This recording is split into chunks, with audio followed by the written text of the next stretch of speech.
नमस्कार, मैं दीपक शर्मा और मेरे इस यूट्यूब मंच पर आपका स्वागत है। दोस्तों, जब प्रकृति साथ देती है तो सब कुछ मन माफिक होने लगता है, और जब प्रकृति यानी नियति रूठ जाती है, साथ नहीं देती, तो फिर बना बनाया खेल बिगड़ने लगता है। अब मोदी जी को देखिए, मोदी जी ने बड़ी मुश्किल से लालू की गोद से नीतीश को छीना था, अपने साथ नीतीश को मिलाया था, अपने साथ जोड़ा था। और तब मोदी जी की सोच थी कि नीतीश के आने से बिहार में बीजेपी को नंबर मिलेंगे लोकसभा के लिए, और साथ ही साथ नीतीश जैसा पारखी तजुर्बेकार सियासतदान उनको प्रधानमंत्री के लिए चैलेंज नहीं करेगा। अब देखा जाए तो एक परफेक्ट स्ट्रैटेजी थी, एक जबरदस्त रणनीति थी मोदी और अमित शाह की नीतीश को लेकर।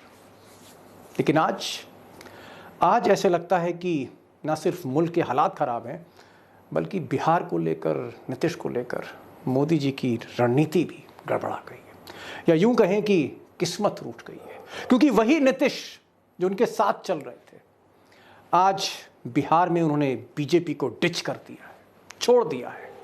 और साथ ही साथ ऐसे हालात में जब मुल्क तमाम चुनौतियों का सामना कर रहा है, नीतीश प्रधानमंत्री मोदी के सामने खड़े हो गए एक चैलेंजर के तौर पर। मैं नहीं कह रहा, आप नीतीश जी को आज खुद सुनिए उन्होंने क्या कहा। लेकिन इतना तो जरूर कर दीजिए ना कि 14 में जो आए 24 तक के आगे रह पाएंगे कि नहीं रह पाएंगे, वो अपना समझ। हम नीतीश कह रहे हैं कि जो 2014 में थे वो हरगिज 2024 में नहीं रहेंगे। अब ये बहुत बोल्ड स्टेटमेंट है, और आज विपक्ष के किसी नेता की ये हैसियत नहीं है कि वो इतना कुछ कह दे मोदी के लिए। लेकिन सिर्फ नीतीश नहीं कह रहे, भतीजा जो है, जी हाँ, भतीजे तेजस्वी, वो भी तस्दीक कर रहे हैं नीतीश के इस बयान की। वो मुख्यमंत्री जी ने कहा कि 24 में ही सरकार गिर जाएगी, दोबारा आने वाले लोग नहीं हैं। जो नीतीश कुमार जी ने आज बयान दिया, इसमें सच्चाई है, जनता देख रही है, और ये होकर के रहेगा। दोस्तों, तस्वीर बिल्कुल साफ है। 2024 के फाइनल के लिए नीतीश अब एक चैलेंजर के तौर पर मोदी के सामने खड़े हो गए हैं, और इसीलिए उन्होंने बीजेपी का साथ छोड़ा है, और एक नई धारा उन्होंने बिहार से शुरू करी है जो दिल्ली की तरफ रुख कर सकती है। और एक ऐसे वक्त पर जब महंगाई है, जब बेरोजगारी है, जब चीन हमारी छाती पर खड़ा है और मोदी जी की जुबान खुल नहीं रही चीन के मामले में, और भी समस्याएं हैं अर्थव्यवस्था को लेकर, हालात को लेकर, ईडी सीबीआई को लेकर, संवैधानिक संस्थाओं को लेकर, कहीं ना कहीं लोग अब महसूस करने लगे हैं कि ये कुछ तानाशाह टाइप की सरकार है, और जिसे दो लोग चला रहे हैं, और जिन दो लोगों के पीछे दो उद्योगपति खड़े हैं। एक इस तरह का मैसेज अब लोग समझने लगे। और ऐसे वक्त पर, ऐसे मुश्किल वक्त पर मोदी के सामने नीतीश खड़े हो गए, और एक ऐसे वक्त पर जब महाराष्ट्र से लेकर गुजरात और झारखंड से लेकर दिल्ली हर जगह ईडी के छापे पड़ रहे हैं, विपक्ष के बड़े बड़े नेता जेल जा रहे हैं या उन्हें जेल का रास्ता दिखाया जा रहा है, एक ऐसे वक्त पर जब विपक्ष की कोई बड़ी आवाज नहीं है, कोई साख वाला नेता नहीं, कोई कद्दावर तजुर्बेकार नेता नहीं, ऐसे मौके पर नीतीश सामने आए एक बहुत बड़ा जोखिम उठाकर। और शायद इसीलिए धीरे धीरे जो विपक्ष की पार्टियां हैं, विपक्ष के नेता हैं, वो नीतीश के पीछे खड़े हो रहे हैं, और सबसे बड़ी बात, कांग्रेस भी उनके पीछे खड़ी हो रही है। यानी मुकाबला बहुत दिलचस्प होने जा रहा है 2024 का, और कहीं ना कहीं मोदी और शाह उनकी नींद उड़ी हुई है। और आज का जो एपिसोड है बहुत अहम है आपके लिए, क्योंकि मैं बताने जा रहा हूं, मैं कुछ खुलासे करने जा रहा हूं, वो जिनको छुपाया जा रहा है। लगातार गोदी मीडिया छुपा रही, जब से नीतीश कुमार ने चैलेंज दिया है, बीजेपी का साथ छोड़ा है, ऐसा लगता है कि अमित शाह और मोदी से कहीं ज्यादा तिलमिलाई गोदी मीडिया है। और गोदी मीडिया को लगने लगा है कि ये शख्स जो पटना से सामने आया है और दिल्ली की तरफ बढ़ रहा है, यही असली चैलेंजर है, और इससे निपटना मुश्किल है। क्यों मुश्किल है? क्यों मोदी और शाह की नींद उड़ी हुई है, वही मैं आप बताने जा रहा हूं। अब दोस्तों, मोदी जी की घबराहट का सबसे बड़ा कारण यह है कि जिस हिंदी पट्टी में, जिस काऊ बेल्ट में, जिस हिंदी हार्टलैंड में, आप यूं कह सकते हैं बिहार से लेकर राजस्थान तक, और अगर हम महाराष्ट्र का भी हिस्सा ले लें, मध्य प्रदेश ले लें, उत्तर प्रदेश ले लें, हरियाणा ले लें, छत्तीसगढ़ ले लें, ये जो हिंदी पट्टी है जहाँ हिंदी बोली जाती है, जो बीजेपी का गढ़ रहा, जिसको मोदी ने 2019 में कैश किया, 2014 में कैश किया, यानी जो जमीन थी मोदी की, उस जमीन के नीचे से ऐसा लग रहा है कालीन खींचने जा रहे हैं नीतीश कुमार। और इसलिए मैं चाहूंगा सबसे पहले आप ये नक्शा देखिए, और नक्शे से मैं कोशिश करूंगा आपको आसानी से सारी गणित समझाने की, और ये गणित आपको समझना जरूरी है क्योंकि इसी में मोदी का डर छुपा हुआ है। अब दोस्तों, अगर आप ये नक्शा देखेंगे तो आपको तस्वीर एकदम क्रिस्टल क्लियर दिखेगी, और मोदी की जो रणनीति है वो भी आपको समझ में आएगी।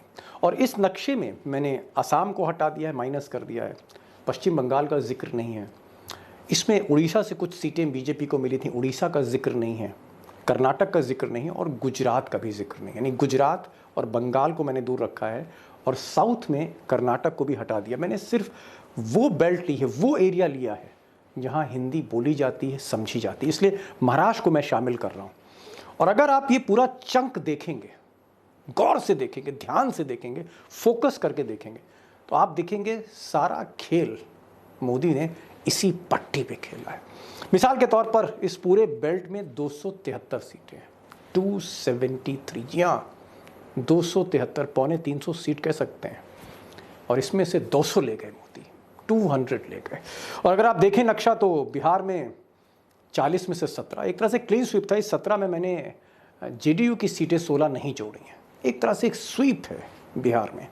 झारखंड में भी वही असर रहा, 14 में 11 ले गए, छत्तीसगढ़ में 9 ले गए, उत्तर प्रदेश में 80 में 62 ले गए, जिसमें मैंने 2 अपना दल की नहीं जोड़ी, और अभी जो रामपुर और आजमगढ़ में बीजेपी जीती है बाई इलेक्शन, वो नहीं जोड़ा है, 62। उत्तराखंड और हिमाचल का मैं बहुत जिक्र नहीं कर रहा, छोटे स्टेट हैं, लेकिन 9 की 9 सीटें, 5 और 4 मोदी के खाते में गई हैं। हरियाणा में जहाँ कभी पार्टी थी नहीं, जहाँ सुषमा स्वराज को कहीं विदिशा से जाकर लड़ना पड़ता था, 10 आउट ऑफ 10। दिल्ली में केजरीवाल होने के बावजूद 7 सीटें मिली, 7 में से क्लीन स्वीप। राजस्थान में 25 में 24, मध्य प्रदेश में 29 में 28, महाराष्ट्र में 48 में 23, और 23 में मैं शिवसेना नहीं जोड़ा। तो कुल मिलाकर जो गणित है मोदी की, वो हिंदी हार्टलैंड है, और हिंदी हार्टलैंड ही थाती है। मोदी की यही ताकत है, और इसी ताकत पर उन्होंने गेम खेला 2019 का, उससे पहले 2014 का, और इसी ज़मीन पर नीतीश खड़े हो गए। अब दोस्तों, 2019 का जो चुनाव था उसमें मोदी को एक तरह से इस हिंदी हार्टलैंड में वॉकओवर मिल गया। वॉकओवर था उनके लिए क्योंकि कोई चैलेंज करने वाला था ही नहीं, बिखरा हुआ विपक्ष था, और राहुल गांधी जो अमेठी हार गए थे वो केरल पे फोकस कर रहे थे, और केरल से ही अंततः वो जीत कर आए। तो आप कह सकते हैं कि पूरा मैदान खाली पड़ा था, और कोई विरोध करने वाला कद्दावर नेता था ही नहीं। इसलिए ये एक तरह का केक वॉक आप इसे कह सकते हैं मोदी के लिए, जहां उन्होंने 200 सीटें जीतनी 273 में। यानी जो जीत का गणित था वो उसी हिंदी हार्टलैंड के स्टेट से निकल आया। लेकिन अब हिंदी बोलने वाला, 24 साल के तजुर्बे वाला, 8 बार का मुख्यमंत्री, समाजवादी और भाजपा की धारा से निकला हुआ, जिस पर आप देशद्रोह के इल्जाम नहीं लगा सकते, वो शख्स जिस पर आप परिवारवाद के आरोप नहीं लगा सकते, वो शख्स जिस पर आप दंगे कराने के आरोप नहीं लगा सकते, वो शख्स जिस पर आप माफियागिरी, अपराधीकरण का आरोप नहीं लगा सकते, और वो शख्स जिस पर आप ईडी और सीबीआई नहीं छोड़ सकते, नीतीश कुमार। अब इस नक्शे पर मैं आऊंगा, मैं बताऊंगा कि किस तरह से जो नंबर गेम है उसको नीतीश कहीं ना कहीं काटते चले जाएंगे, उस पर मैं आऊंगा, उस बड़ी बात पर। लेकिन एक सवाल मैं आपके सामने रखना चाहता हूं कि अगर आप किसी से भी आज बात करें तो तो वो स्वीकार करता है कि हाँ, देश में महंगाई है, बहुत ज़्यादा महंगाई है, बेरोज़गारी है, परेशानियां हैं, दिक्कतें हैं, हर तरह की चीज़ें हैं। लेकिन वो सवाल करता है वोटर कि भैया अगर मोदी को वोट ना दें तो फिर किसको? मोदी नहीं तो फिर कौन? क्या राहुल गांधी को वोट दें? इस तरह की बातें आती। तो पहली बात, ये जो सवाल है, मोदी नहीं तो फिर कौन, फिर किसको, वो तस्वीर सामने आ गई है। नीतीश कुमार, मोदी नहीं तो नीतीश। और दूसरा सवाल है कि मोदी के सामने जो भी खड़ा होता, अगर राहुल गांधी खड़े होते हैं तो लोग मुस्लिम तुष्टीकरण के आरोप लगा देते हैं, हिंदू मुस्लिम कर देते हैं, या अखिलेश खड़े होते हैं तो हिंदू मुस्लिम कर दिया जाता है, और उस पर भी मैं आऊँगा। लेकिन मैं चाहता हूँ कि पहले कुछ नीतीश के प्लस और माइनस पॉइंट्स देख लें। वो प्लस पॉइंट्स जिसको लेकर ही सबसे ज़्यादा बेचैनी है गुजरात लॉबी में, और मोदी जी को लगता है कि इस बार जो मुकाबला होगा वो वाकई तगड़ा होगा, वाकई कट्टर का होगा, टक्कर का होगा। क्यों लगता है, मैं बता रहा हूं आपको। अब दोस्तों, अगर ये हम चार्ट देखें, बहुत इंपॉर्टेंट चार्ट मैं आपको दिखा रहा हूं, नीतीश कुमार की पर्सनैलिटी, पॉलिटिकल पर्सनैलिटी जो है, एक उम्मीदवार के तौर पर, प्रधानमंत्री के तौर पे, जो प्लस और माइनस पॉइंट्स है। पहला पॉइंट है, जो सबसे बड़ा पॉइंट है, जो आज जिसका फ़ायदा मोदी जी उठा रहे हैं, भ्रष्टाचार, ईडी, सीबीआई, इंटीग्रिटी, सत्यनिष्ठा, जिसे हम ऑनेस्टी कहते हैं, उसमें कमतर नहीं है मोदी से, बल्कि मैं कहूँगा ज़्यादा है। अगर आप अंबानी अडानी को ले आइए तो आपको नीतीश कुमार मोदी से ज़्यादा ईमानदार दिखने लगेंगे, क्योंकि उनका जो पूरी राजनीतिक यात्रा है उसमें कोई कॉरपोरेट क्रोनी कैपिटलिस्ट नहीं आया, उन पर इस तरह के आरोप नहीं लगे, उन्होंने किसी के जहाज़ किराए पे नहीं लिए, और उन्होंने किसी को 2 रुपए में ज़मीन नहीं दी। बहुत से मामले हैं। ऑनेस्टी। दूसरी चीज़, डिलीवरी। बिहार जैसा राज्य जहाँ पर तमाम माफिया थे, जहाँ पर तमाम सेनाएं थीं, वहाँ पर जिस तरह से फास्ट ट्रैक कोर्ट पर, जिस तरह से शहाबुद्दीन से लेकर तस्लीमुद्दीन और मुन्नन शुक्ला से लेकर तमाम माफिया ख़त्म किए, और एक नई नीतियाँ बनाई जहाँ पर उन्हें सुशासन बाबू कहा गया। ऐसे ही नहीं कहा गया। आप इसमें ये पिछले 2-3 साल ना देखिए जो टर्बुलेंट हैं, जहाँ उनको फंसाया गया डबल इंजन के नाम पे, उससे पहले का अगर दौर देखेंगे तो नीतीश कुमार ने डिलीवरी दी है। अब यहाँ पर एक minus point, corporate lobby. Corporate lobby दरअसल नीतीश के साथ नहीं है, चाहे वो आप कह सकते हैं गौतम अडानी साहब हों या मुकेश अंबानी हों या बाकी जो बड़े उद्योगपति हैं, वो उनके साथ नहीं है। उसकी वजह है कि बिहार उतनी तरह इंडस्ट्रियलाइज्ड नहीं। ये एक आप कह सकते हैं कि एक माइनस पॉइंट उनका रहेगा। नेशनलिस्ट, और ये भी एक सवाल के घेरे में हमेशा घेरा जाता है। कभी अखिलेश को घेर लेते हैं, कभी लालू को घेर लेते हैं, कभी राहुल गांधी को घेर लेते हैं, इस तरह कभी ममता को घेर लेते हैं, कभी केटीआर को घेर लेते हैं, तुष्टीकरण का आरोप लगा देते हैं, कभी कभी देशद्रोह का आरोप लगा देते हैं। ये आरोप नीतीश कुमार पर नहीं चलेगा, क्योंकि वो अटल अडवाणी की धारा से निकलकर उनके साथ यूनियन मिनिस्टर, उनके कैबिनेट में रह के मोदी के भी साथ रहे। आप यूँ कह सकते हैं कि उन्हीं के बीच से एक आदमी निकला है और सामने खड़ा हो गया है। ये आरोप नहीं चलेंगे। एक और जो माइनस पॉइंट आप कह सकते हैं वो है इंटर स्टेट बेस, कि उनका जो एक पैन इंडियन है, क्योंकि जनता दल बिहार तक सीमित है, या तो आप कह सकते हैं झारखंड तक या पूर्वी उत्तर प्रदेश तक, वो जो एक पैन इंडिया अपील है, मुझे लगता है कि इन 1.5 सालों में अगर नीतीश ने ठीक तरह से अपने कैंपेन को किया तो वो कर सकते हैं, क्योंकि मोदी को भी 2013 से पहले देश पूरी तरह उनसे परिचित नहीं था, कम से कम जो रिमोट एरियाज़ हैं। इसी तरह से इस कमी को पूरा कर सकते हैं। और सबसे बड़ी चीज़ इमेज, ना परिवारवाद का आरोप है। उनके बेटे के बारे में कोई जानता नहीं है कि उनका बेटा पॉलिटिक्स में क्या करता है। ये उनका एक बहुत बड़ा एक सर्टिफिकेट है नीतीश कुमार का। और बिहार में रहते हुए किसी घोटाले में नहीं फंसना, किसी विवाद में नहीं फंसना, संयम बरतना और चुपचाप काम करना, और अपनी चेहरे को, अपनी तस्वीरों को नहीं बेचते। वो कैमरे के आगे खड़े नहीं होते, लेंस उनकी कमजोरी नहीं है। कुछ पॉजिटिव पॉइंट्स हैं। और फिर इंजीनियर की डिग्री है, डिग्री पे कभी सवाल नहीं, मेधावी छात्र थे, मेधावी इंजीनियर थे। तो ये जो पर्सनालिटी है, इस पर्सनालिटी के पीछे जो उनका भाषण, उनका ओजस्वी एक आप कह सकते हैं पूरा का पूरा एक ऑरा जो है, मोदी से इसी से डर रहे हैं, इसी ऑरे से डर रहे हैं कि जब ये सामने निकलेगा और आएगा तो फिर क्या होगा। तो पहले सवाल का जवाब मैंने आपको दे दिया कि मोदी के आगे कौन, तो मैंने बता दिया ये साहब हैं 8 बार के मुख्यमंत्री।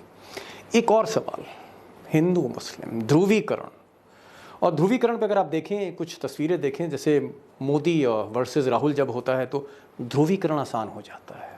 वो जो मेजॉरिटी हिंदू पॉपुलेशन है उनको बरगलाया जा सकता है राहुल के कुछ बयान दिखा के, कुछ वक्तव्य दिखा के, क्योंकि राहुल की जो पॉलिटिक्स है वो सेंटर लेफ्ट है, हल्का सा लेफ्ट की तरफ वो ड्रिफ्ट कर रहे हैं, जैसे कि अखिलेश सेंटर लेफ्ट है।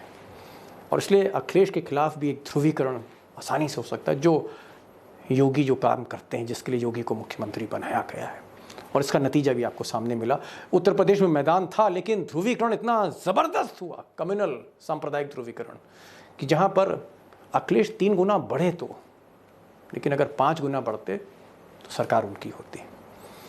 लेकिन यही ध्रुवीकरण मायावती के साथ नहीं चलता है। मायावती आज बहुत कमज़ोर हैं, उनका जिक्र मैं इसलिए कर रहा हूँ क्योंकि ध्रुवीकरण की जब बात आती है तो वो थोड़ा सा सेंटर राइट है, और ये जो सेंटर राइट है, ये जो पोजीशनिंग है, पॉलिटिकल पोजीशनिंग सेंटर राइट, यही पॉलिटिकल पोजीशनिंग नीतीश की है।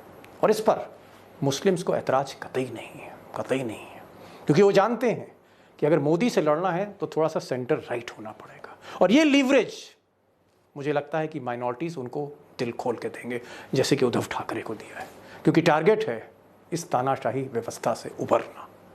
तो ये प्लस पॉइंट है सेंटर राइट पॉलिटिक्स, और यहाँ पर हिंदू मुस्लिम चलेगा नहीं। तो मैंने आपके 2 सवालों का जवाब दिया। पहला कि मोदी के आगे कौन, वो आपको बता दिया मैंने, और मैंने ये भी बता दिया कि जब हिंदू मुस्लिम होगा तो फिर क्या होगा, हिंदी हार्टलैंड में।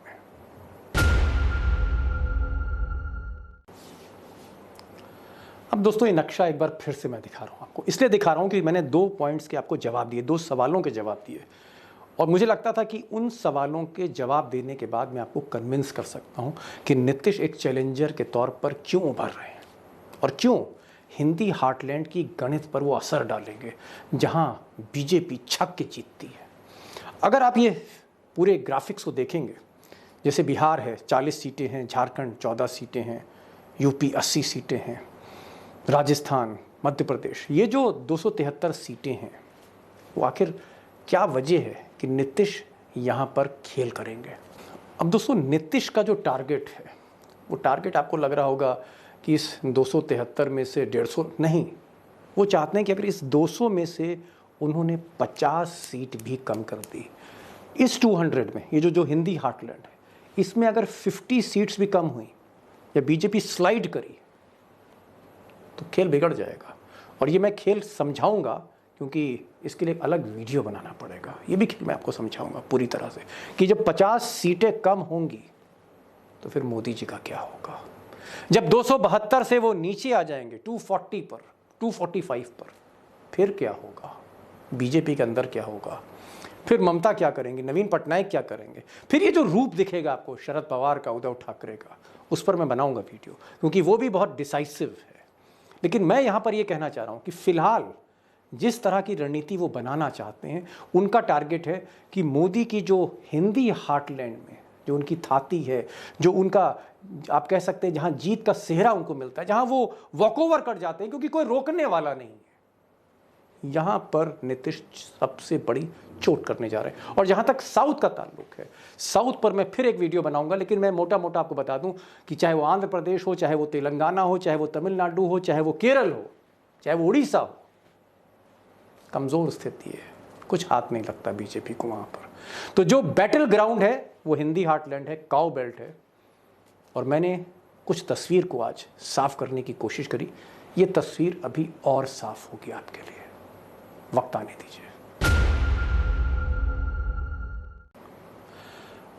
अब दोस्तों नीतीश कुमार ने सोनिया गांधी से बात करी है, सीताराम येचुरी जो उनके मित्र हैं, लेफ्ट के नेता हैं, एक संपर्क सूत्र की तरह काम कर रहे हैं।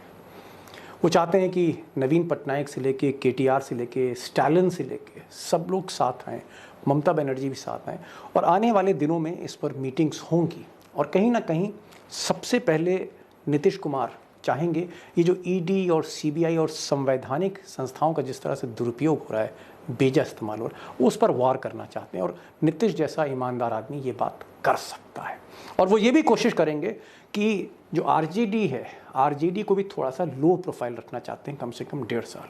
और मुझे लगता है तेजस्वी एक उभरते हुए नेता हैं, अपने दम पर उन्होंने 79 सीट्स बिहार में हासिल किया है, मोदी को पटकने दी है। आज उनके पास BJP से ज़्यादा सीट है तेजस्वी के साथ। तेजस्वी ये बातें समझते हैं, और जिस तरह से आज उन्होंने पैर छुए नीतीश के, एक संदेश दिया है कि हम आपका एहतराम करते हैं, सम्मान करते हैं, जो आप कहेंगे वही करेंगे, क्योंकि टारगेट मैंने कहा 2024 है। तो दोस्तों, आप समझ गए होंगे कि आखिर दिल्ली दरबार में हड़कंप क्यों मचा है, क्यों खलबली मची है, और समझ नहीं आ रहा कि करें तो क्या करें। कैच-22 सिचुएशन है, बड़ी अजीब स्थिति है, न खाते बन रहा है, न उखलते बन रहा है, न निगलते बन रहा है, समझ नहीं आ रहा है। और इस स्थिति में नीतीश कुमार ने गुजरात लॉबी को लाकर खड़ा कर दिया। ये तो अभी शुरुआत है, जो भी डेवलपमेंट्स होंगे मैं आपको अपडेट करता रहूँगा। ये वीडियो कैसा लगा प्लीज़ आप अपने कमेंट्स में ज़रूर मुझे बताइएगा, और जो कमियां रह जाती हैं उस पर भी ज़रूर बोलिएगा। और वही मैं जो आखिर में कहता हूँ कि इस चैनल को सब्सक्राइब करिए, शेयर करिए इस वीडियो को, क्योंकि गोदी मीडिया इन्हीं बातों को आपसे छुपाती है। तो ये जब तक लोग देखेंगे नहीं तो उनको समझ में नहीं आएगा कि आखिर नीतीश क्या करने जा रहे हैं, और मोदी और शाह, उनको नींद क्यों नहीं आ रही आजकल। इसलिए ये वीडियो दिखाना ज़रूरी है। और अगर आपने बेल नोटिफिकेशन को क्लिक नहीं किया तो वो जरूर करिए, बेल आइकॉन को, कि आपको सबसे पहले खबर मिलती रहे, नोटिफिकेशंस मिलते रहें। आज बस इतना ही, फिर मिलेंगे एक नई वीडियो के साथ। नमस्कार।